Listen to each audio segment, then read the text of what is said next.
Assalamualaikum dan salam sejahtera. Hari ini 5 April 2024.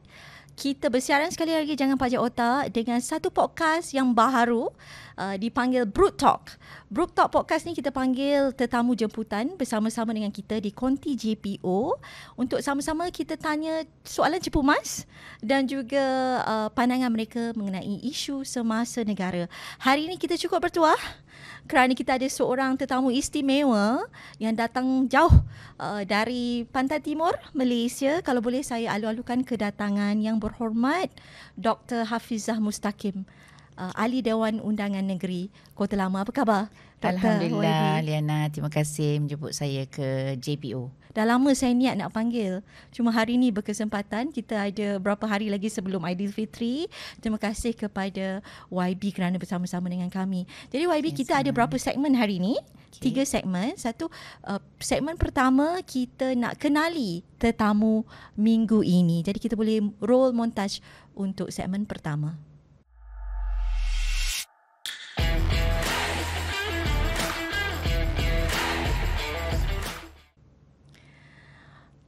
Okey YB, segmen pertama ni selalunya kita tanya latar belakang lah. Kalau boleh kita mula dengan latar belakang YB sendiri dan keluarga. Silakan. Okay. Bismillahirrahmanirrahim. Assalamualaikum warahmatullahi wabarakatuh. Liana dan penonton-penonton yang dirahmati Allah sekalian. Alhamdulillah kita bertemu di ruangan Jangan Pajak Otak. Pertamanya saya ingin mengucapkan terima kasih kerana menjemput saya dan mengucapkan tahniah kepada Liana dan pasukan kerana bagi saya dia benar-benar menganjurkan penontonnya, kita semua untuk berfikir, jangan taklid buta, jangan ikut orang tanpa pengetahuan dan maklumat yang benar, dan ini sebenarnya adalah asas kepada masyarakat yang bertamadun, berfikir, ya. Betul. Dan insya-Allah itulah asas kepada pembangunan Malaysia madani. InsyaAllah. Jadi berbalik kepada soalan Liana, saya datang daripada keluarga besar. Saya lahir di Johor, ada 10 orang adik-beradik. Ibu dan bapa saya merantau jauh ke Sabah masa saya umur darjah 3, 9 tahun, ya, menjadi guru agama di sana. Dan jawatan terakhir almarhum ayahanda saya Haji Mustaqim Haji Noor adalah sebagai pegawai istana di istana Tuan Yang Teramat yang terutama yang di Pertua Negeri Sabah. Itu saya, dan alhamdulillah saya dijodohkan, bertemu jodoh dengan seorang pemuda daripada Kelantan, Pulai Condong, negeri Kelantan, SR Haji Cik Rahimi Samad. Dia seorang jurutera. Kami bertemu semasa kami belajar di Australia. Jadi kami dikurniakan 8 orang cahaya mata. Yang kecil sekarang ataupun yang paling bongsu berusia 20 tahun, belajar di UiA dalam bidang undang-undang. Jadi apa nama? Cucu berapa ramai? Saya ada 11 cucu. Coming soon another one. So insyaAllah going to be in April ni ada 12 orang cucu. Tak nampak macam nenek berumur. Alhamdulillah. Ada cucu 12 orang. Okey, YB memang bermastating di Kelantan. Di Kelantan lah, ya. Okey. Saya memang dah dipanggil SKMK sampai Kelantan mesti kahwin. Bukan silap kona mampukah, bukan waktulah. Dah bermastating di Kelantan lebih daripada 30 tahun. Saya belajar awalnya di Sabah, kemudian sambung belajar di Sekolah Menengah Sains Muzaffar Shah, sekarang dikenali sebagai MOZAC. Dan saya antara yang mendapat manfaat daripada polisi kerajaan ketika itu menghantar pelajar-pelajar ke luar negara. So saya bertuah dapat belajar di Australia, di University Monash dalam bidang perubatan. Dan saya sempat bekerja di sana sebelum akhirnya kembali ke Malaysia, bekerja di beberapa buah hospital Kuala Lumpur, sebelum balik ke Kelantan bekerja di Hospital Raja Perpuan Zainab dan Hospital USM sebelum membuka klinik saya sendiri. Jadi YB ada pengalaman bekerja di Australia, di Melbourne. Ya. Yeah. Sedikit cerita di sana. Berapa lama bekerja? Kenangan manis di sana. Sebab saya rasa yang itu yang sedikit berbeza sebab tak ramai orang ada peluang bekerja di luar negara. Saya sebenarnya berada di luar negara masa belajar tu lama, ya, almost 10 years. Kerana ketika itu tahun 80-an, awal 80-an tu, kita pergi ke sana tu buat HSC, high school certificate di sana. So belajar masuk sekolah menengah dia lah. Dan kemudian ambil bidang perubatan. Saya sempat buat HO atau housemanship di sana, di Maribyrnong Medical Center di Footscray ketika itu. Jadi ketika itu Australia adalah sebuah negara yang sebenarnya ada ramai juga orang yang jadi refugees. So kita berpengalaman merawat bukan saja Mak Saleh, orang Australia, tapi juga orang Vietnam, ya, dan pelbagai bangsa di sana, ya. Jadi ketika itu juga kita sudah melihat, ya, bagaimana negara-negara menangani kemajemukan, ya, dalam tempat dia. Saya memang boleh kongsikan, ya, ketika itu bagaimana these Vietnamese, ya, yang datang sebagai refugee, mereka oleh sebab immigration policy dia begitu jelas, maka ketika mereka mendapat rawatan tu, jumpa saya tu, dia akan ada interpreter ketika itu. Untuk sokong dia bercakap. Pelbagai kemudahan. Jadi awal-awal, ya, tahun 80-an, orang Vietnam ini dia bekerja sebagai pekerja kilang, tetapi setelah 20 tahun saya pergi kembali ke Australia, mereka adalah pemilik kilang dan mereka menjadi warga yang assimilate lah, ya, dalam masyarakat tersebut, dan bagi saya dia menyumbang pula kepada pembangunan negara Australia.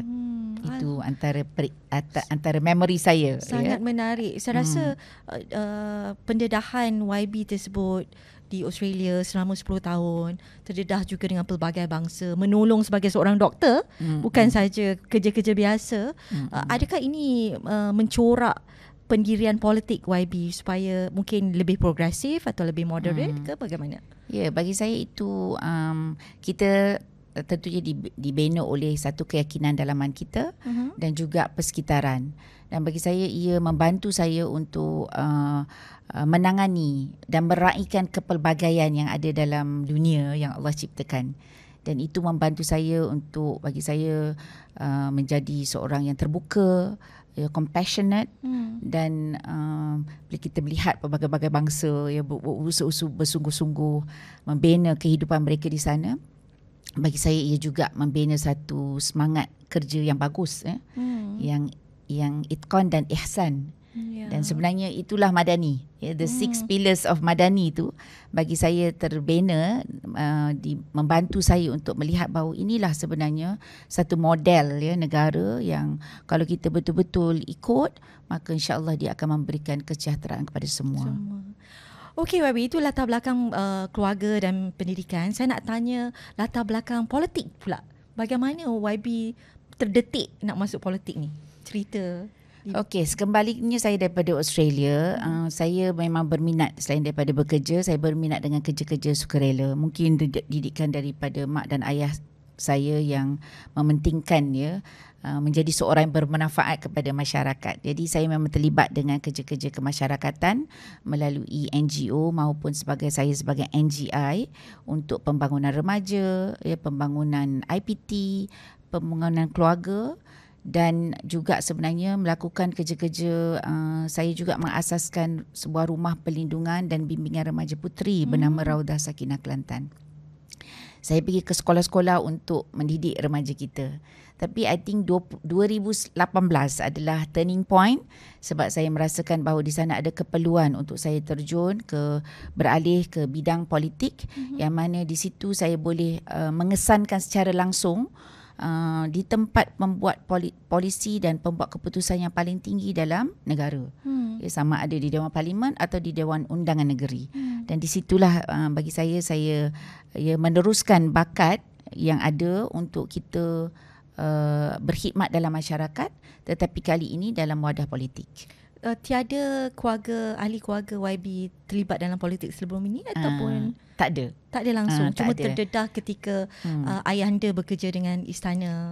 Tapi sebenarnya ayah saya ni seorang pejuang juga. Masa di kampung, di Johor lagi, dia merupakan kalau kita sekarang bergiat dalam UMNO, ya, ketika itu UMNO lah satu-satunya parti, wadahnya. Jadi saya ingat lagi kecil-kecil dulu, itulah wadahnya, dan ayah saya memang bergiat, dia minat dalam bidang tersebut, tapi dia tidak menjawat apa-apa jawatan lah. Jadi parti pertama yang YB masuk ialah saya Amanah memang ke PAS dulu?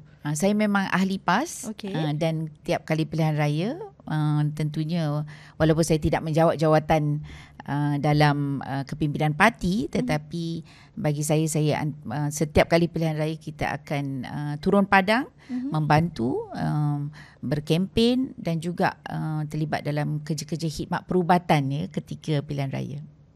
Selepas PAS macam mana? Dan selepas I think 2018 tu saya kita tahu ada pergolakan juga, ya, dalam PAS, dan walaupun saya tidak berada dalam penubuhan amanah ketika 2015, tetapi bagi saya melibatkan diri, ya, pada tahun 2018, 1 Januari 2018, ya, untuk terlibat aktif dalam amanah ketika itu. Dan I think masa itu adalah waktu yang subur kerana amanah sedang sudah ditubuhkan pada tahun 2015, tetapi 2018 itu adalah fasa peningkatan dan pengembangannya.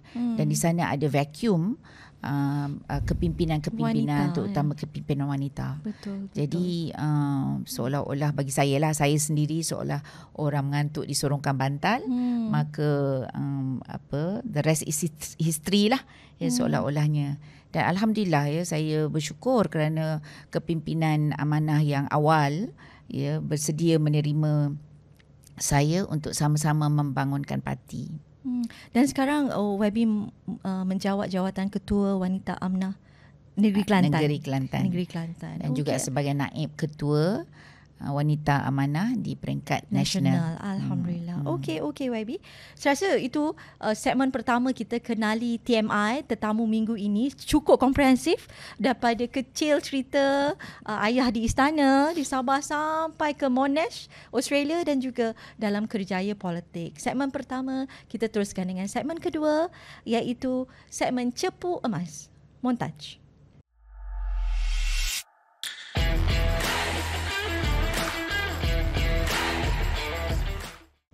Jadi segmen kedua kita, segmen Cepu Emas, dan saya rasa saya nak pertontonkan beberapa keratan akhbar yang kita dapat on YB. Yang pertamanya PRN baru-baru ini 2023, yang secara rasminya gabungan BN dan PH rampas DUN Kota Lama, di mana YB telah memenangi DUN Kota Lama itu, dan YB juga turut membuat kenyataan bahawa DUN Kota Lama mahu main peranan semak dan imbang di Kelantan. Jadi saya sangat, masa kita dengar ada seorang wanita menang di DUN Kelantan, DUN Kelantan, kita tak bercakap mengenai Negeri Sembilan atau Selangor, di Kelantan itu semua orang teruja kerana masa PRN tu saya mengikuti Kelantan, kerajaan Kelantan memang, kerajaan PAS Kelantan memang target atau sasarkan 45 kerusi. Jadi mereka hilang 2 kerusi, satu di Galas, satu di Kota Lama, dan salah seorangnya seorang wanita. Dan saya rasa satu negara terkejut kerana di Kelantan. Apa perasaan YB ketika menang ketika itu? Saya sebenarnya mensyukuri dan berterima kasih, menghargai sangat kemenangan tersebut, yang bagi saya kejayaan memenangi, ya, kerusi N09 Kota Lama itu adalah satu anugerah daripada Allah, ya. Kita tahu bahawa kita menang tipis dan kita tak akan dapat melakukannya tanpa kerjasama kuat daripada jentera, pemimpin dan juga penyokong, ya, BN, PH yang bekerja bersungguh-sungguh, ya.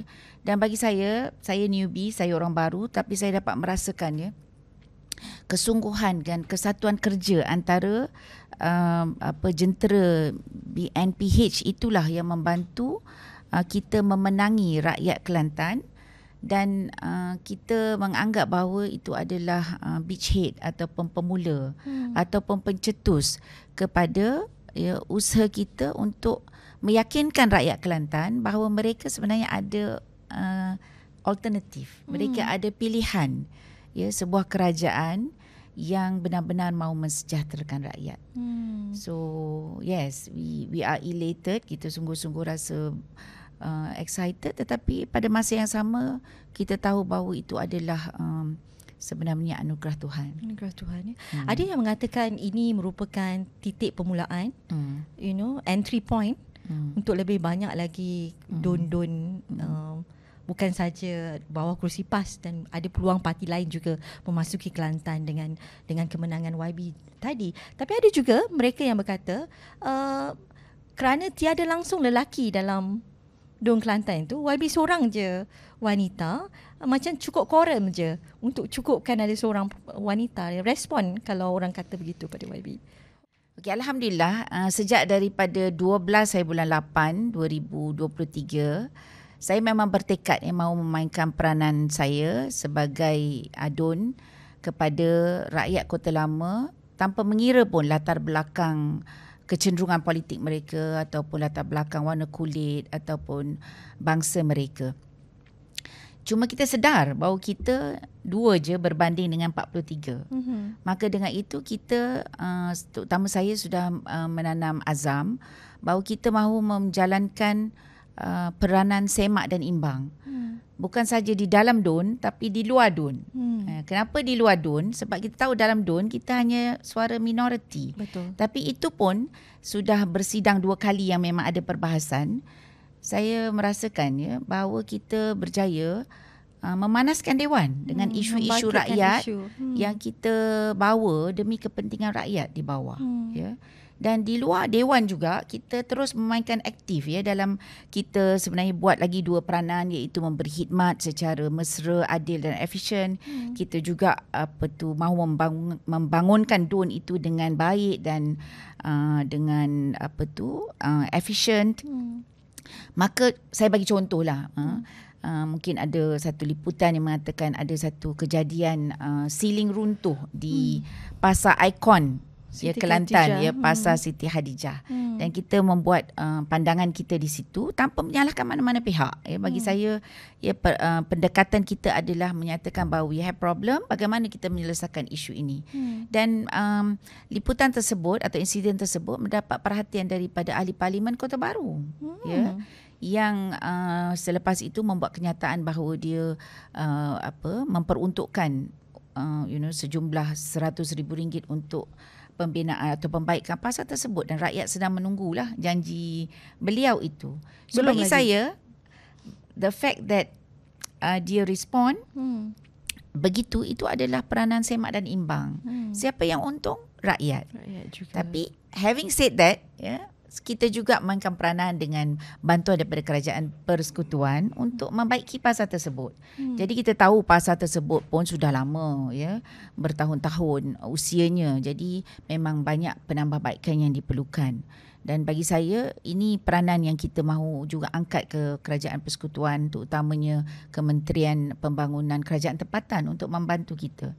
Pun begitu, kita dah mulakan satu projek kecil di tingkat 1 antara Pasar Kering, bahan kering, dan juga Pasar Medan Selera. Kita buat satu kawasan yang kita tambah baik keadaan sekitarnya, yang mana setakat ini respon daripada pengunjung begitu baik. Malah oleh sebab keadaannya lebih selesa, ekosistem tempat itu kecil itu, walaupun kecil tapi cantik, sedap dipandang mata, ada tempat untuk duduk dan beristirahat. Malah ada pandangan daripada peniaga ataupun yang mengusahakan di pasar tersebut, ataupun pihak pentadbiran persatuan di pasar tersebut, yang mengatakan bahawa mungkin tempat ruangan kecil itu boleh dijadikan tempat untuk mungkin sahabat-sahabat kita yang okey penglihatan untuk buat untuk urutan dan sebagainya. Urutan, jadi saya merasakan bahawa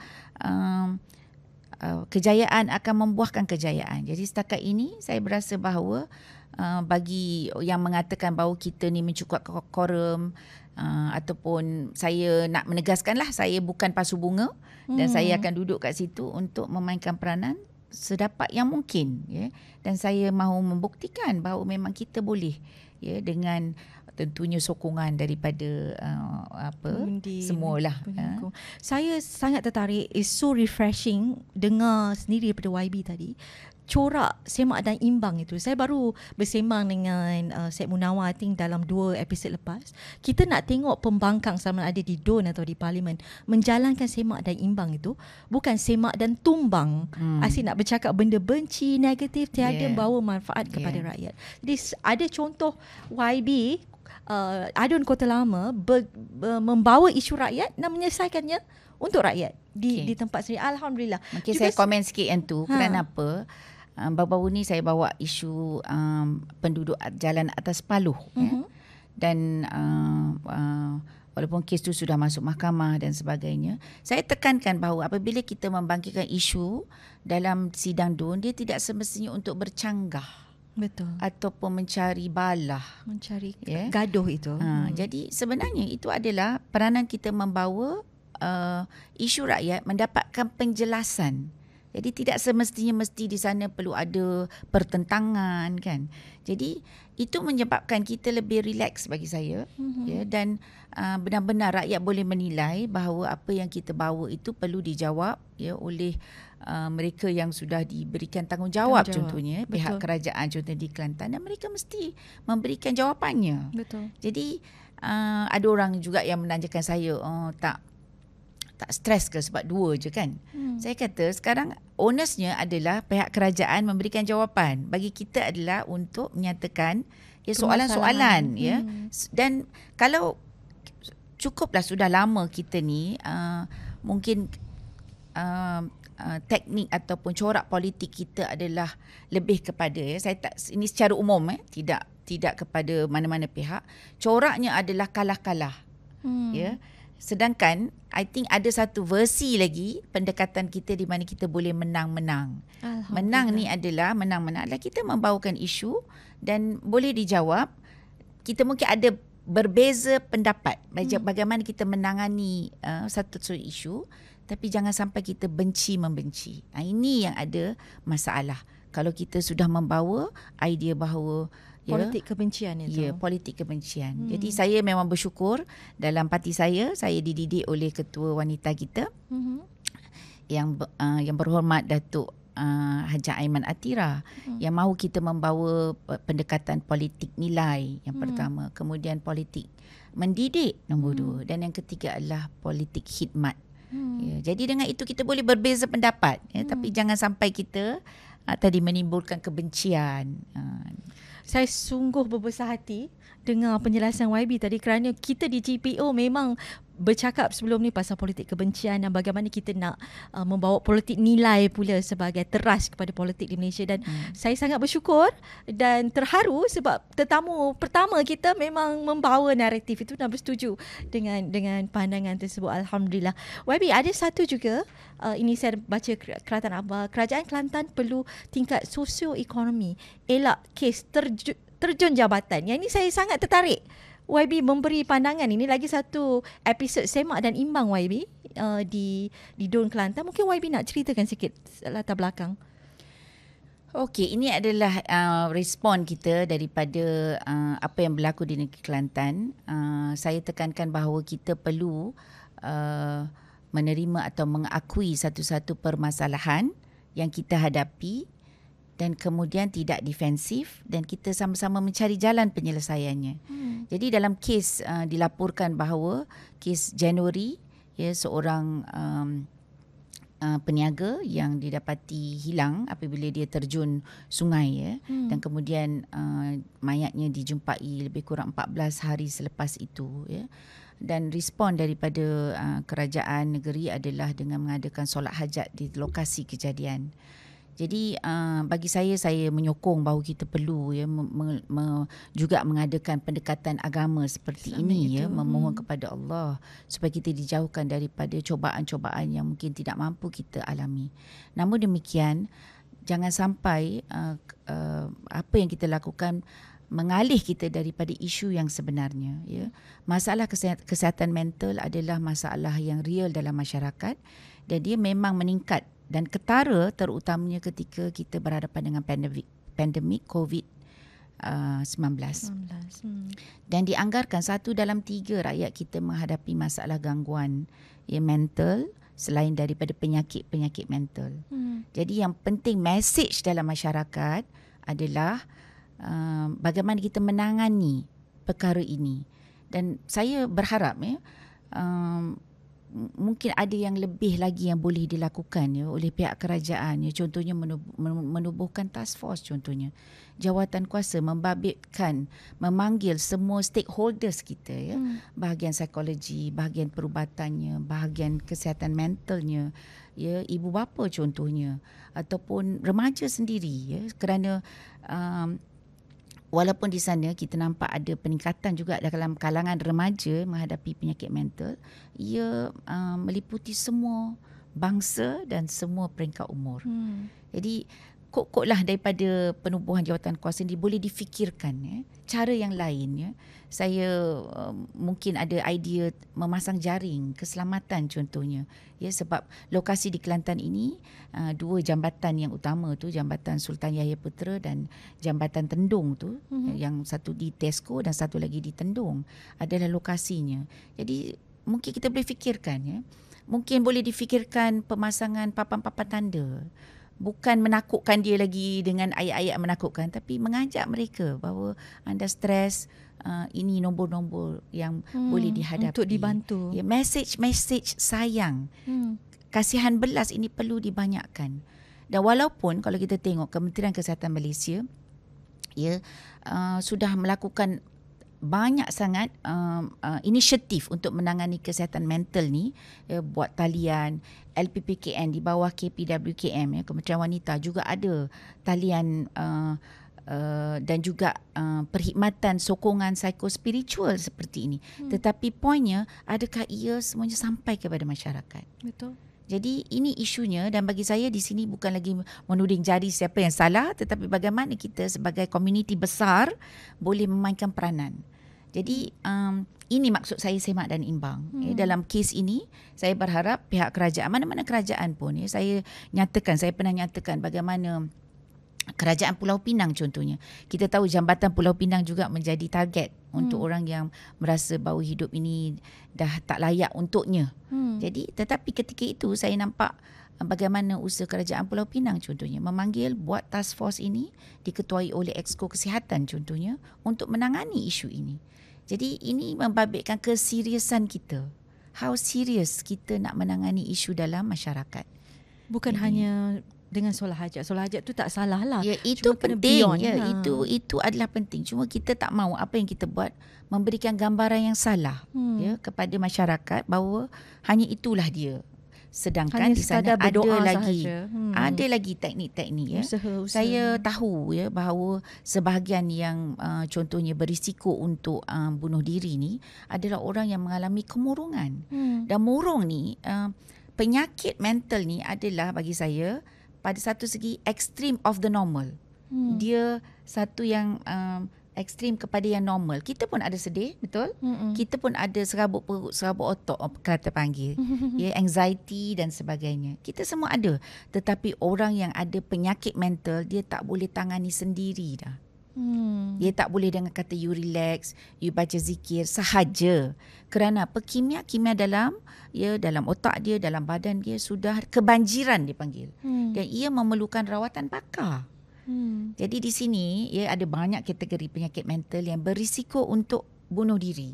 Jadi ini pendidikan masyarakat yang saya nak dapat mesej juga kepada orang awam di sana supaya kita mengetahui tanda-tanda yang boleh jadi pada ahli keluarga kita supaya kita tidak memperkecilkannya. Dia kata tak apa, you'll be okay. Saya Liana ada satu kes yang saya dapati bahawa dia PJJ dengan suaminya. Ini pun isu PJJ, satu isu yang besar. Dia menjaga anaknya lebih daripada 6 orang sendiri. Seorang? Selama bertahun-tahun. Dan akhirnya ada macam-macam krisis keluarga dan sebagainya. So akhirnya memang dia berisiko untuk dia memang nak bunuh diri. Dan ketika itu dia jumpa pakar, tapi doktor merasakan bahawa dia masih boleh. Dia pergi dengan keluarganya di satu tempat peranginan di Kelantan, dan malam itu terus hilang dengan dia menghanyutkan diri di pantai ketika itu. So ini adalah kisah-kisah sedih yang bagi saya kes seperti ini perlu ditangani lebih daripada hanya dapat kaunseling saja. Dia perlu ditangani dengan pakar psikiatri. Atau hanya sekadar berdoa. It has to be ada usaha juga. Dan saya juga nak menyebutkan bahawa orang yang penyakit jiwa ni bukan sebab dia lemah iman atau tak cukup amal. Ia adalah ujian Allah. Jadi ia perlu ditangani atas tahap-tahap dia. Jadi jangan cepat kita melabel. Ini satu lagi, melabel bahawa ni memang tak cukup doa, tak cukup bergantung pada Allah. Ya, ada kadang-kadang dia tadi sudah kebanjiran emosi dia menyebabkan kimia-kimia dalam badan dia menghilangkan pertimbangan kewarasan. Betul. Dan memerlukan lawatan yang lebih rapi lah oleh pakar. Okay, that's very refreshing, very impressive untuk dengar. Dah jadi aspek perubatan juga kita dah dapat YB seorang doktor ni. Memang sangat menarik. Cuma ada satu lagi YB saya nak tanya. Saya nampak sedutan YB dalam Dewan Undangan Negeri bercakap tentang enactment Syariah Negeri Kelantan dan kes Nick Allen. Kalau boleh kita pertontonkan dulu untuk semua orang dengarkan. Silakan. Okay.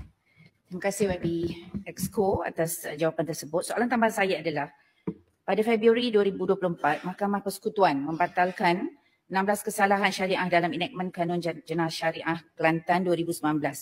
Soalan saya, sejak ia dikuatkuasakan tahun 2019, berapakah kes membabitkan 16 kesalahan ini? Saya sebutkan beberapa seperti liwat, gangguan seksual, mengurangkan skala dan kurang berat, melaksanakan urus niaga riba dan menawarkan perkhidmatan maksiat yang telah dihadapkan ke Mahkamah Syariah di negeri ini. Kalau tidak ada, mengapa ini berlaku sedangkan kes-kes ini terjadi di negeri ini? Terima kasih. Terima kasih Kota Lama. Sebelum saya menjawab soalan tersebut, Kota Lama, apa sikap Kota Lama terhadap keputusan kes Nick Allen vs Kerajaan Negeri tersebut? Kota Lama setuju ataupun tidak? Saya jelas bahawa kes ini ataupun apa yang terjadi, kes Nick Allen menyaman Kerajaan Negeri adalah tentang isu bidang kuasa Don Kelantan dalam menggubal Undang-Undang Mahkamah Syariah. Ianya bukan memperkecilkan atau menghapuskan kuasa Mahkamah Syariah, jauh sekali daripada isu akhirnya tidak mahu Islam dinobatkan. So bagi saya dia clear sebagaimana disebutkan oleh Tengku Maimun, Ketua Hakim Negara kita, yang menyebutkan bahawa apa yang terjadi adalah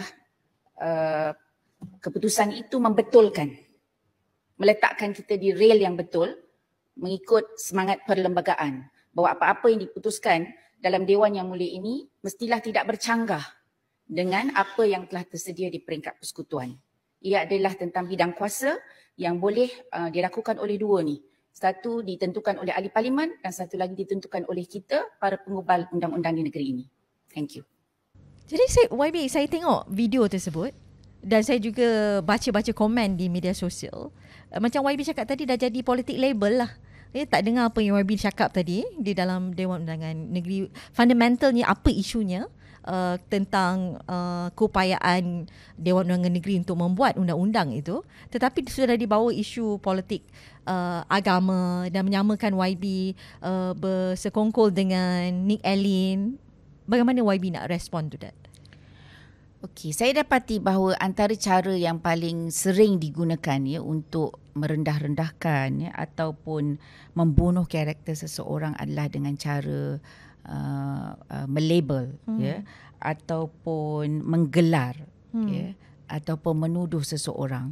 Jadi name calling lah Jadi dipanggil kita penyokong Nick Allen untuk memberikan gambaran bahawa so of course gambaran negatif lah, bahawa saya menentang ataupun menentang Mahkamah Syariah, dengan itu menentang Islam. Jadi paling mudah begitulah melabel ini sebenarnya akan berjaya mencipta persepsi. persepsi bahawa Nik Alin ni dengan bawa isu ni ke lawan kerajaan Kelantan, maka dia ni adalah seorang yang liberal contohnya, ataupun dia seorang yang menentang mahkamah syariah, mahu menghakis kuasa mahkamah syariah dan akhirnya mahu menghapuskan atau menentang Islam. Dan saya nak sebut ini tak betul, ini salah. Saya seorang Muslim dan saya menyokong pelaksanaan hukum syariah kerana saya yakin bahawa apa undang-undang yang disyariatkan oleh pencipta kita akan memberikan kesejahteraan dan keadilan kepada semua Muslim dan non-Muslim. Cuma caranya dan bagi saya ini adalah soal bidang kuasa DUN sebagai penggubal undang-undang di sesuatu negeri yang mana kuasa dia terikat dalam perlembagaan Malaysia ini dengan apa yang diputuskan atau ada di peringkat persekutuan. Jadi dengan itu, ia adalah soalan saya mengumumkan soalan sebenarnya di sidang DUN. Berapa kes yang membabitkan 16 seksyen yang terbatal itu yang sudah didakwa di mahkamah sejak ia dilaksanakan atau berkuat kuasa tahun 2019. Kerana bagi saya ini adalah soal kompetensi, keupayaan DUN dalam menggubal undang-undang. Bagaimana mungkin kita biarkan ianya boleh dicabar oleh seseorang, mana-mana pihak sekalipun. So dalam kes Nik Alin, ramai orang yang memberikan komen dan juga pandangan terhadap itu. Adakah semua dilabelkan sebagai penyokong Nik Alin, maka dengan itu patut ditentang? Itu tak betul sama sekali. Jadi kita patut tadi boleh membantu masyarakat kita, patutnya mendidik masyarakat kita untuk menyedari apa yang sebenarnya yang berlaku sehingga perkara ini boleh berlaku. Kalau Nik Alin tak bawa pun, sebelum ni sudah ada kes Iki Putra dan sebagainya. Yang mana dengan itu, apabila berlaku percanggahan, maka ia akan terdedah kepada perkara-perkara yang lain lah, dicabar pula dalam mahkamah yang berbeza dan sebagainya. Jadi bagi saya masyarakat perlu diterangkan perkara ini perkara yang sebenar. Jangan dibawa pula misled, diselewengkan pula masyarakat dengan pandangan yang tak betul, memainkan sentimen masyarakat bahawa ini adalah penentang perjuangan Islam. Tak betul. Jadi dan saya sebenarnya sebutkan bahawa dalam apa jua keadaan, di sana ada, kalau kita nak tengok hikmah, memang ada hikmahnya. Kullu ma qaddarallahu khair. Segala apa yang Allah takdirkan itu ada kebaikannya. So kebaikan daripada polemik ini adalah dengan itu negara kita melihat semula. Maka alhamdulillah baru-baru ini Menteri Agama yang berhormat Datuk Dr. Muhammad Naim Mohtar menyebutkan bahawa ditubuhkan jawatan kuasa kehakiman syariah Mahkamah Syariah Kebangsaan yang diperkenankan oleh MKI, iaitu Majlis Kebangsaan Hal Ehwal Islam, yang dipengurusikan oleh Duli Yang Maha Mulia Sultan Selangor. Yang mana tujuan ditubuhkan jawatan kuasa ini adalah untuk memantau isu-isu dalam Mahkamah Syariah supaya perkara seperti ini tidak terjadi. Betul. Dan bagi saya ini adalah antara pemerkasaan Mahkamah Syariah yang perlu rakyat faham. Saya juga menyebutkan ketika PH memerintah 22 bulan, Menteri Agama ketika itu, Datuk Seri Mujahid Rawa berjaya membawa RUU Akta Guaman Syar'i. Yang mana bila dia berjaya diluluskan, maka ia akan menyelaraskan dan memperbaiki hakim-hakim syar'i ni ataupun pengamal-pengamal undang-undang diselaraskan, ada tata caranya, maka dengan sendirinya dia akan menaikkan peguam-peguam kita, menambah baik dia, menyediakan untuk bagaimana kita nak menambah baik lagi Mahkamah Syariah ini. Dan satu lagi bagi saya, Menteri Agama Datuk Dr. Naim juga ada menyebutkan bahawa RUU 355 akan dibentangkan pada tahun ini juga. Jadi ia akan juga, ni salah satu pemerkasaan Mahkamah Syariah daripada 356. Kalau sebelum ni kuasanya dihadkan kepada 3 tahun penjara, 5,000 denda dan 6 sebatan, dinaikkan kepada yang lebih munasabah dan sesuai. Jadi bagi saya pemerkasaan syariah, pelaksanaan hukum-hukum syariah, ya, pelaksanaan Islam itu sendiri bukan di bibir mulut. Tetapi perlu ditunjukkan bagaimana dia dapat menyelesaikan masalah rakyat di luar sana. So, Alhamdulillah. Terpesona saya mendengar sebenarnya. Thank you YB, terima kasih. Okey, itu berkenaan dengan enactment jenayah Kelantan. Ada satu tu saya tengok tadi YB cakap tentang politik label itu, dan saya juga baca dalam akhbar yang YB menyaman Menteri Besar Kelantan kerana dituduh jadi penentang perjuangan Islam itu. Kalau YB boleh sentuh kenapa saman, sebab dia kata kenapa senang koyak sampai disaman. Saya meneruskan, ini bukan soal koyak tak koyak, ya. Ini adalah saya mahu membuktikan, saya meneruskan saman ini kerana saya mahu membuktikan bahawa saya bukan penentang perjuangan Islam. Ya. Saya juga, ya, seorang Muslim yang ada, ya, jiwa Islam itu dalam hati saya, dan saya yakin dengan keadilan dan kebenaran Islam. Ya, jadi saya dengan saman ini juga saya berharap saya dapat contribute. Ya, saya dapat memberikan saham saya, menyumbang kepada budaya politik yang lebih sihat dalam masyarakat kita, jauh daripada label-melabel. Ya, kerana apa? Label ni gelar. Kelantan panggil gelar, ya.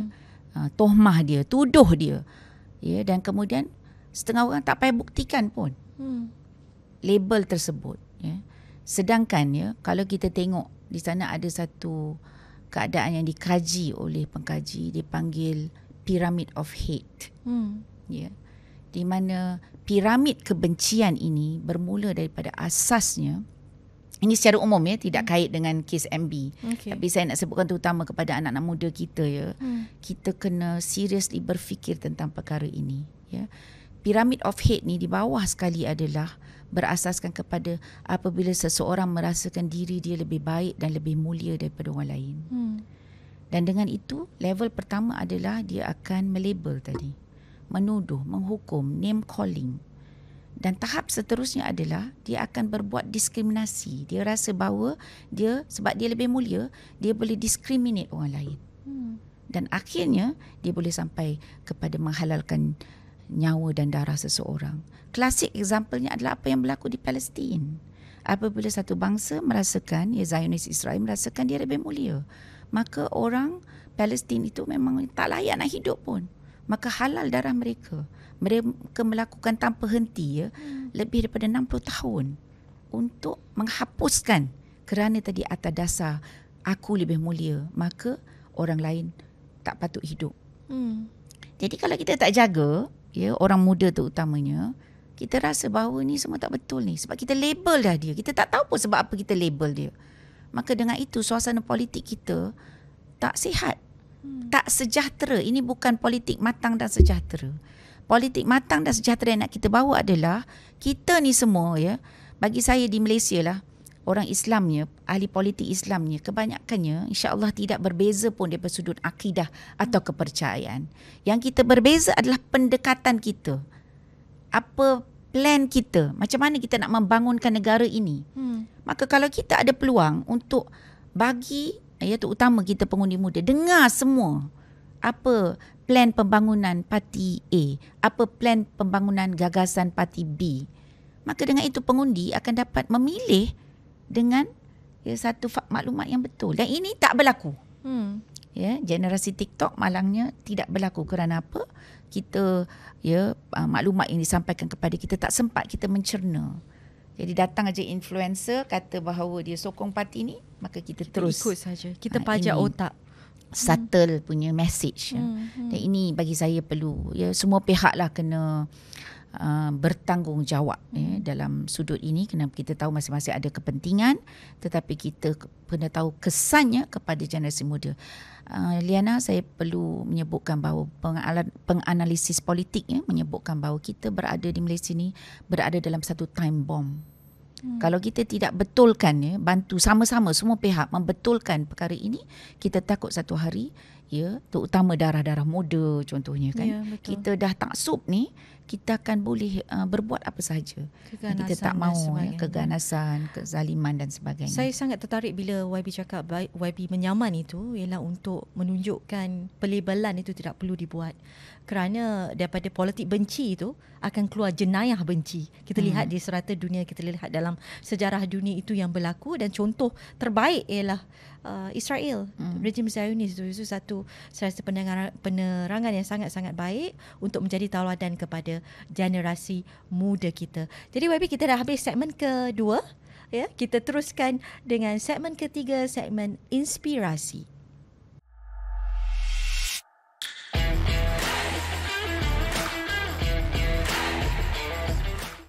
Okey YB, untuk segmen ketiga ini, segmen inspirasi, kita nak tahu YB masuk politik ni, adakah dasar-dasar yang YB nak perjuangkan yang menjadi inspirasi YB sebagai seorang ahli politik?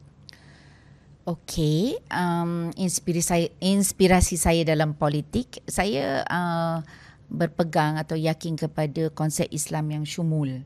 Maka bagi saya, inspirasi saya yang pertama, yang agung, yang ulung adalah Rasulullah sallallahu alaihi wasallam. Apabila dia diturunkan Allah ke bumi ini, membebaskan manusia, ya, menaikkan darjat insan itu sendiri. Dan bagi saya, Rasulullah sallallahu alaihi wasallam benar-benar menunjukkan dialah yang membebaskan wanita, ya. Dia yang memartabatkan wanita di tempatnya yang sebenar. Dan dia tunjukkan bukan daripada orang lain, ya, kepada orang lain, tunjukkan pada ahli keluarga dia sendiri, ya. Budaya ilmu contohnya kan. Isteri dia Sayyidatina Aisyah adalah ilmuwan ulung, ya, mengajar para sahabat yang lain contohnya. Dan Rasulullah juga menguntukkan masa untuk wanita belajar. Itu inspirasinya. Kemudian bidang ekonomi contohnya, bidang keluarga. Yang agung adalah Sayyidatina Khadijah, isteri dia yang paling dia sayang, adalah ikon, ya, penglibatan dalam masyarakat, ya.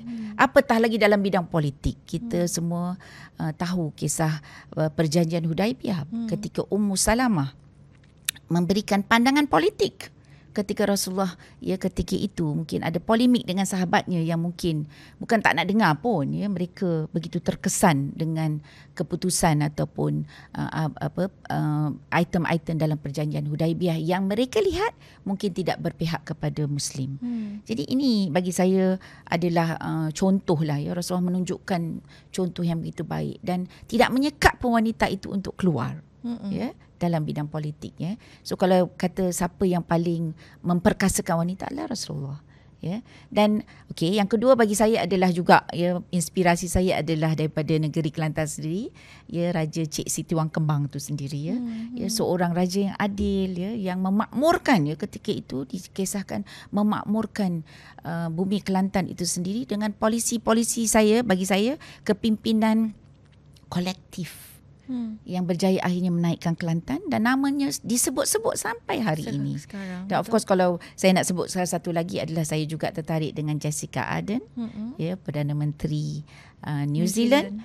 Orang biasa-biasa daripada working class tapi berjaya menaikkan, ya, dirinya untuk membantu, ya, dengan visi dan misi yang jelas dan kemudian dengan kelembutan dan ketegasannya, ya, dalam menjalankan polisinya sehingga ketika COVID-19, ya, kepimpinan Ardern, ya, berjaya, ya, menyelamatkan New Zealand dan warganya daripada menerima impak COVID yang dialami oleh negara yang lain kerana New Zealand disebutkan antara yang berjaya menangani daripada merebak. Jadi itu inspirasi daripada sudut yang lain. Bagi daripada sudut Kelantan, bagi saya rakyatlah yang menjadi inspirasi saya, ya. Keadaan rakyat kita, ya. Kelantan, ya, majoritinya yang membantu penaikan ekonomi adalah wanita. Tetapi wanita jugalah yang masih berhadapan dengan masalah sosioekonomi sekarang ni, susah nak berniaga. Saya pergi naik Pasar Siti Khadijah, ramai yang mengeluh tak boleh nak bayar sewa kerana dia panggil tak gori. Tak gori ni tak jual gitu. Ya, itu salah satunya. Tak boleh jual. Tak ada perniagaan lah hari tu. Ya, wanita juga menghadapi masalah daripada dia kuat berniaga ni, kuat bekerja, tetapi mereka juga yang menghadapi masalah keganasan rumah tangga, digantung tak bertali, kes mahkamah yang tak selesai-selesai contohnya kan, atas sebab-sebab pelbagai sebab. Anak-anak kita juga terkena kedurjanaan dadah contohnya kan. Ya, selain daripada masalah-masalah pengangguran, ya, Kelantan contoh kadar pengangguran di Malaysia menurun sampai 3.1, tetapi Kelantan masih daripada 3.3 di Malaysia, tapi Kelantan masih lagi 4.1. Ya, masalah nak cari kerja. Antara yang tertinggi? Ya, kalau average Malaysia, maka dia lebih tinggi daripada Malaysia kan, lebih daripada nasional. Jadi dengan itu saya berasa bahawa sedangkan baru ni kita sebenarnya ada dipanggil Festival Sri Kandi. Okey. Sempena Hari Wanita Antarabangsa, satu program yang dicetuskan oleh Yang Teramat Mulia Tengku dan Puan Laksmana Kelantan, ya. Jadi daripada situ itu adalah antara cara untuk kita mengiktiraf dan pencapaian, ya, wanita Kelantan dalam membangunkan negeri. Jadi terbaiknya masa tu adalah kita boleh menggabungkan, ya, peranan istana. Ya, Duli Yang Maha Mulia Sultanah Kelantan juga turun bersama tokoh academician, tokoh usahawan contohnya, suri rumah dan rakyat biasa, ya. Dan kalaulah kita boleh gemblengkan, ya, perkara ini, ya, untuk peningkatan rakyat Kelantan, ya, saya sebut di Kelantan lah, secara keseluruhannya alangkah baiknya. Jadi tema yang kita angkat, ya, ketika itu adalah wanita mendunia. That's nice.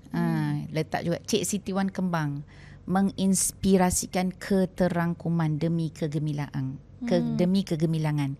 So I think yang tu compliment the national punya tema kebangsaan adalah wanita di julang negara gemilang. Untuk menunjukkan kepada kita bahawa kita memang perlukan inspirasi untuk inclusivity tadi. Include orang lain. Jadi ramai orang ingat memang dah include dah wanita ni. Ya, ialah wanita tolong, tapi betul-betul ke dah cukup ke pembelaan wanita? Dan di sini saya nak menunjukkan bahawa, ya, alhamdulillah Perdana Menteri kita Datuk Seri Anwar Ibrahim adalah antara yang meletakkan, ya, sungguh-sungguh nak mengubah, ya, landscape politik negara ini. Saya amat tertarik apabila Yang Amat Berhormat Perdana Menteri meletakkan, ya, menoktahkan kemiskinan sebagai salah satu daripada core business kita lah, ya, yang utama. Sebab itu menunjukkan kita memang cakna kepada marhin. Apabila miskin, yang paling miskin dalam negara itu adalah wanita dulu. Dia rela nak bagi orang lain makan daripada sifat dia, sifat kewanitaan itu sendiri. Jadi ini sejajar dengan SDG, ya, ya, Matlamat Pembangunan Lestari peringkat dunia. Ya, kalau kita boleh align dah yang tu, ya, no poverty, no hunger, kemudian kesejahteraan dan kesihatan, kemudian quality education, kemudian memberikan hak dan kesaksamaan, ya, keperluan-keperluan wanita, itu cukup dah untuk negara kita if you focus on that. Kemudian yang keenam adalah of course air dan udara yang bersih, ya. Jadi itu pun perlu sangat di Kelantan. Jadi bagi saya, InsyaAllah, ya, it's so exciting, memang kita perlu. Dan alhamdulillah bagi saya di Kota Lama, ya, kita mahu tentunya memajukan DUN ini sebagai DUN yang rahmah dan madani, yang bercirikan apa? Dia mesti maju, dia mesti makmur, boleh kongsi kekayaan Kelantan yang banyak tu. Dia mesti bersih, ya, dia mesti harmoni, dan dia mesti juga diasaskan dengan minda yang progresif tadi. Saya suka pandangan itu, YB, sebabnya selalunya orang melihat Kelantan ini mundur. Tapi tadi YB kata maju tadi sebagai salah satu ciri untuk DUN Kota Lama. Kerana ada juga pandangan kalau maju tu mesti jadi liberal, modern, macam tidak berciri-ciri agama, tapi moderate dan progresif itu boleh juga maju. Dan ada juga yang mengatakan dengan kemiskinan akan membawa kepada kekufuran, ya, kemiskinan membawa kepada kekufuran. Jadi kita janganlah bagi rakyat miskin supaya tak adalah ramai yang kufur. Saya nak sentuh sikit pasal pembangunan tadi, ya. menarik sekali bila kita dengar PMX sebutkan, dia kata ya sekarang ini pembangunan yang didambakan, of course Madani ni bermula daripada pembangunan pemikiran, lepas tu pembangunan emosi, kerohanian, spiritual. Kalau itu jadi asas pembangunan fizikal, maka kita akan berjaya. Dan dia menyebutkan maju pun. Ya, dan dia sebutkan sekarang bukan masanya untuk pembangunan gedung-gedung besar. Ternyata di Kelantan dia kemajuan itu bukan pada bangunan fizikal. Berapa banyak bangunan fizikal yang terpaksa tutup di Kelantan ya. Kan saya bilang di Kota Lama tu lebih daripada 10 gedung-gedung besar yang terpaksa tutup pun. Jadi dia memerlukan satu approach yang lain. Bagi saya dia memerlukan whole, kalau nation ni whole state approach. Bagaimana nak menaikkan sosioekonomi rakyat. Menarik sekali baru-baru ni kita dengan bantuan kawan-kawan kita, sahabat-sahabat kita yang mahu Kota Lama ni maju betul. Jadi dia tolong kita buat satu kerja lapangan ya, soal selidik di lapangan, dan kita dapati orang kita ya, Kota Lama nak 4 benda je. Kemajuan daripada sudut sosioekonomi, kedua daripada sudut pendidikan ya, pendidikan bukan je yang formal ya, tapi juga yang informal. Kemudian daripada sudut kesihatan. Kesihatan pun dia bila kita teliti, dia bukan nak yang macam bangunan-bangunan saja, tapi lebih kepada perkhidmatan itu ya untuk rakyat. Dan yang keempat adalah infrastruktur. Jadi itulah basicnya kan. Dambaan rakyat the basic stuff. Okey YB, ini soalan terakhir untuk episod kita. YB, nasihat kepada pemimpin muda, aspirasi wanita.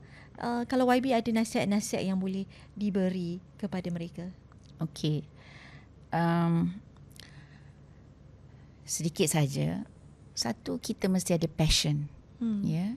Ni semua orang lah, tapi terutama pemimpin-pemimpin kita ya. Dia pemimpin yang born leader ni segelintir saja. Tapi kebanyakan kita adalah orang yang mahu meletakkan diri kita sebagaimana yang Nabi sebut ya. Khairun nas anfa'uhum linnas. Sebaik-baik kamu, sebaik-baik manusia adalah yang paling bermanfaat kepada manusia. Jadi leaders adalah yang paling bermanfaat. Jadi yang pertama bagi saya, dia mesti ada passion tu. Ya. Passion ni maknanya berkait dengan keyakinan dia. Apa yang dia perjuangkan. Malah saya sebutkan pemimpin-pemimpin, tak kira muda ataupun yang senior, dia mesti ada sesuatu yang dia perjuangkan dalam memimpin tersebut, dalam kepimpinan dia.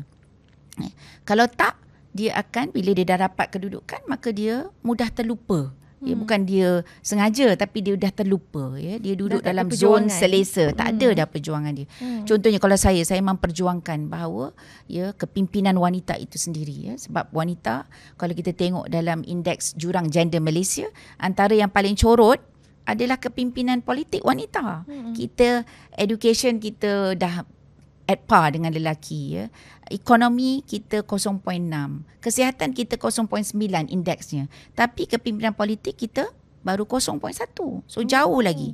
So saya nak memperjuangkan ini, maka walaupun dah saya jadi adun, saya kena perjuangkan perkara ini. Okey, satu kena ada passion tu ya. Nombor 2, kita kena gerakkan ya pasukan kita. Kita kena pilih siapa dalam sekitar kita. Ya, ada pepatah mengatakan kita adalah mengikut apa yang kita berkawan dengannya. Kalau kawan dengan orang negatif, negatiflah kita. Kalau kita pilih kawan dengan orang positif, positiflah kita. Jadi pasukan ini kita perlu bina ya, yang yakin dengan perjuangan kita dan akan bersama-sama kita. Ya, dengan ini kita boleh ya memekakkan telinga dengan pandangan-pandangan yang memang nak menjatuhkan kita. Tambahan pula kalau yang nak menjatuhkan tu memang diri bayar untuk menjatuhkan. So gitu. Dan yang ketiga, kena kerja keras secara berterusan. Amal mustamirah. Kerja yang berterusan ni ya, non-stop. Sebab akhirat lah rehat kita. Ya. Dan insya-Allah bagi saya yang kedua tadi, antara penyokong kita adalah ahli keluarga kita, pasangan kita yang memahami, yang boleh sabar dengan keadaan kita. Betul. Itu pun adalah sumber-sumber kekuatan kita, dan itu kita kena jagalah. Jangan kita nak jadi pemimpin tapi meninggalkan ya, merasa ya, keluarga dan sebagainya. Ini keseimbangan lah ya, keseimbangan yang perlu kita capai ya dalam keluarga kita, dan insya-Allah saya doakan ya semua berjayalah dalam endeavour kita ya, menjadikan Malaysia sebagai sebuah negara rahmah yang madani yang sejahtera untuk semua. Alhamdulillah, YB sangat terinspirasi. Saya rasa ramai penonton juga, ramai yang kata politik ni kotor. Orang politik ni semua orang dah tak percaya. Tapi saya rasa ramai yang terinspirasi hari ini melihat ada juga di kalangan DUN dan juga pemimpin-pemimpin kita yang memang berkualiti, dan saya harapkan YB mendapat tempat lebih tinggi dalam dunia politik tanah air. InsyaAllah kita doakan. Okey, saya rasa itu sahaja untuk episod kali ini. Alhamdulillah kita dapat seorang tetamu pertama kita untuk musim ini yang saya rasa sangat menarik kupasannya. Terima kasih YB kerana bersama-sama dengan kita. Lagi berapa hari lagi Hari Raya. Selamat Hari Raya Aidilfitri kepada YB dan juga seluruh pengundi dan rakyat di DUN Kota Lama N09 di Kelantan. Dan kepada semua penonton, terima kasih kerana bersama-sama dengan kami. Selamat Hari Raya Aidilfitri, dan seperti biasa, mana baik kita sokong, mana salah kita bantah. Jangan pajak otak. Assalamualaikum warahmatullahi taala wabarakatuh. Waalaikumsalam warahmatullahi wabarakatuh.